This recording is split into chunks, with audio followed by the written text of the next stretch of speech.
भांडणच झाले नाहीत. अगं बाई मग आता तिळगुळ वाटलेत ना, मग खरं भांडण त्याला काय, तर झाले बरेच दिवस.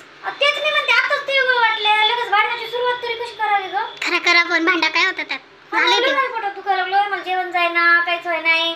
भांडल्याशिवाय मनाला शांती तरी कशी भेटावी बाई? किती दिवस झालं त्या तिळगुळ तिळगुळ घ्या, तिळगुळ घ्यायच्या नादात कुणाशी भांडणच नाही ना. भांडा भांडा आता चालते, भांडा झाले झाले. आता भांडण कुणाला भांडू बाई? कल्पना मावशा भांडा. कल्पनाला फोन करते. आता तिळगुळ वाटले, आता भांडायला जमतंय ना? म्हणजे मग पुढच्या वेळेस आपण नवीन तिळगुळ वाटू. थांबा जरा. हॅलो कल्पना, अगं मी तुला कधीच म्हणलं होतं, तू माझं ऐकतच नाही. आता झाले बघ, काल तिळगुळ दिले, आता मला काही सांगायचं नाही.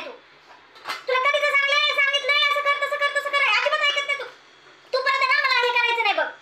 किती वेळ झालं तुला सांगितलं, तुला ऐकायचंच नाही का माझं? तू तू मला असं बोलू नको बरं का. मी तुला सांगितलंय, 1000 वेळा सांगितलं तुला मी, तू माझ्याशी नीट वाग, तू माझ्याशी नीट बोल. काय असं कुठं असतं का? किती वर्ष झाले असं तसं तसं तसं म्हणती? हे हे नाही मला चालणार बघ.